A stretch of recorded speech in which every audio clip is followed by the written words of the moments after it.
Thanks for joining me on Life and Surround. At long last, it's time to talk about Selling England by the Pound by Genesis. This is considered by many to be one of the gems of the progressive rock genre, and I would have to agree. From the first time I ever heard this record, there were things about it that just drew me in very deeply. I want to mention that this video is going to feature a giveaway.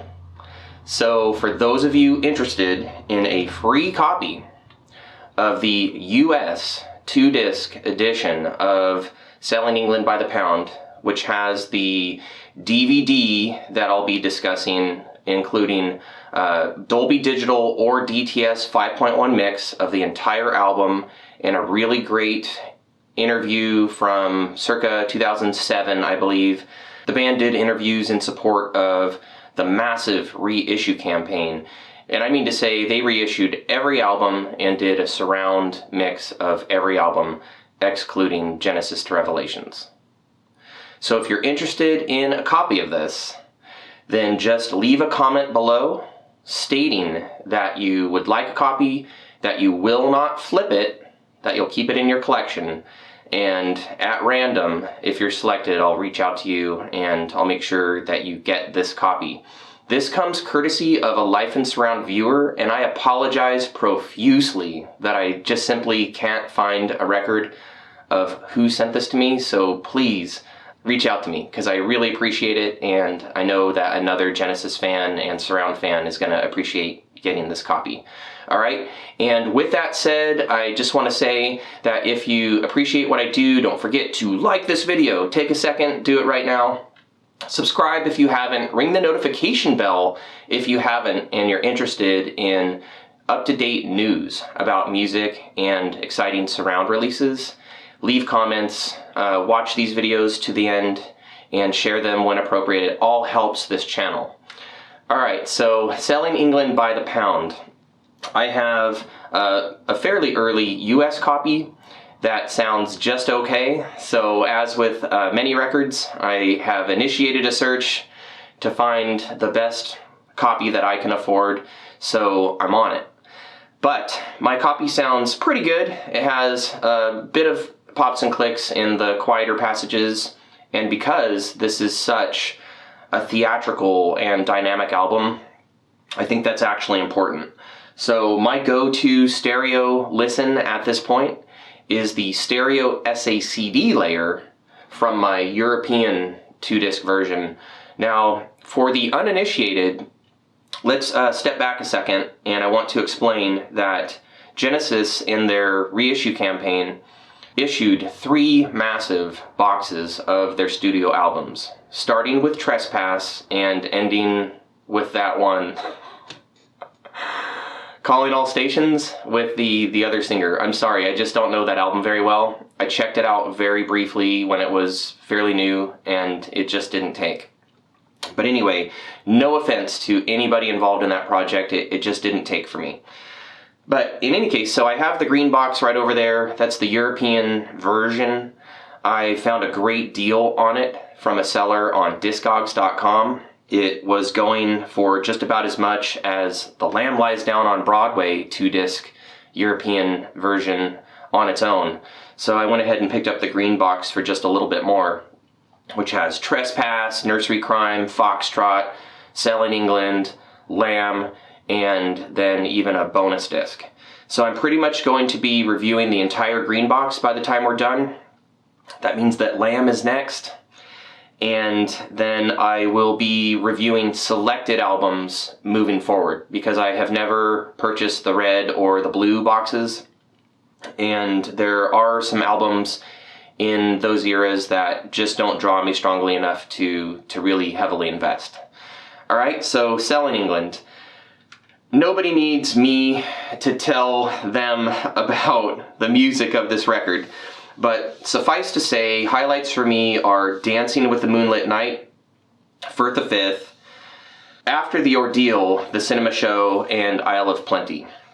So I'm not crazy about the hit single More Fool Me, or Battle of Epping Forest. Although all of those cuts have things to highly recommend them, especially like the funky bass line of Wardrobe.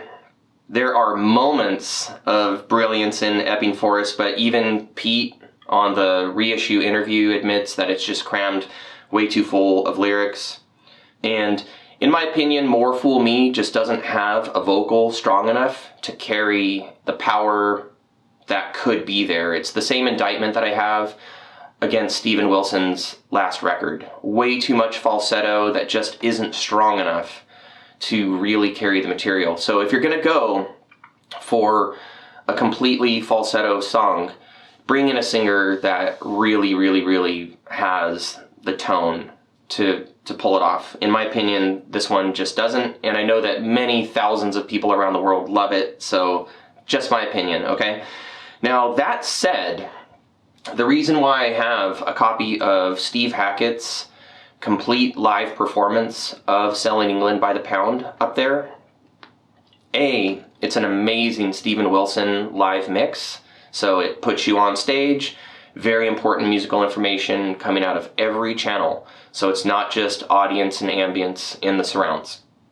And secondly, the band does such an impeccable job of playing really great arrangements that at times are very faithful to the album, but also can modernize things a bit. And songs like Wardrobe and Epping Forest have these extended jams that really add some interest for me, to the point where I happily watch that entire live set.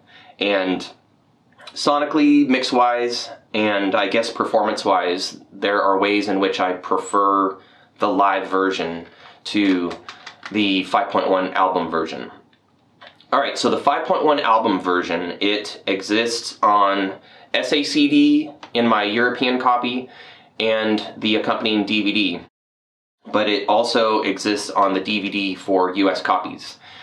It is, in my opinion, quite a good 5.1 mix. I wouldn't say that it's up there with Elliot Shiner or Steven Wilson in terms of greatness, but it is plenty good, and I like to crank music to the point where the bottom end is bumping, especially rock music. I really want to feel the low bass and, the kick drums in particular, floor toms, stuff like that. I want to feel them in my chest, in my feet, in my butt.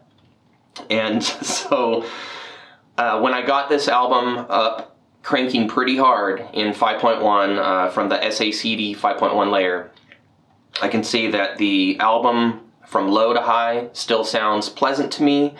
It was not a fatiguing listen, so I consider this to be mastered pretty well. It may be a skosh on the loud side, so I'm not sure they needed to apply as much dynamic compression as may have been done, but still, it's not criminal. It is listenable at a bumping level. I mean, it was pretty loud. And I'll just say that when it's brought up to that level, which, may be somewhere near reference level, I didn't run an SPL, but there are some parts of the album that are just a little bit too loud with respect to other parts, and my main indictment would be Tony Banks' acoustic piano parts. Just come in sometimes like a smack to the side of the head and just strike me as being a little bit out of place, a little bit too high in volume. For example, the opening to For the Fifth. Now, this is quickly forgotten, and enjoyment of the album rather quickly ensues, so it's not a major knock. So, listening to the album in 5.1 is a cool experience. It does draw you deeper into the music. You are going to hear parts that may have been veiled in any stereo version. And as always, I compared to the DTS 5.1, and the DTS 5.1 just doesn't sound quite as defined to me, and not quite as pleasant, especially at the bumping level, but it is still enjoyable. So I recommend tracking it down or leaving comments if you're interested in this copy. Not sure that a whole lot more can be said about this. The DVD that comes with the European or US versions, the 2-disc versions, which can be gotten independently of the green box, have some live video clips from around the Selling England period, and then, like I said, the interview for the reissue campaign. This is highly recommended, and if all that you have watching out there is a stereo copy, cassette, LP, CD, whatever, it's still a great album. It's an icon of the progressive rock genre, deservedly so. I guess just a couple of more comments. The 5.1 lossless version of the album was also issued as a standalone high-fidelity pure audio Blu-ray audio disc, just to give you more options should you be interested in tracking down the Studio 5.1. Again, my strongest recommendation is to actually pick up a copy of Steve Hackett's Live at Hammersmith, featuring Selling England by the Pound live in its entirety, and his album Spectral Mornings live. Such a great show. I really, really love it. I was happy to have the motivation for this video to throw it back on. I forgot actually how much I loved it.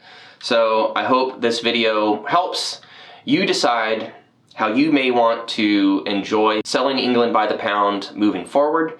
Please leave your comments. Tell everyone else what you are doing to enjoy the album, your memories of it, how you rank it, your favorite songs, how you listen in 5.1, whether you prefer the studio to the live version, and yeah, just anything else that you want to say. And especially don't forget about this giveaway. I look forward to interacting with you, reading through all your comments, and until next time, live life in surround.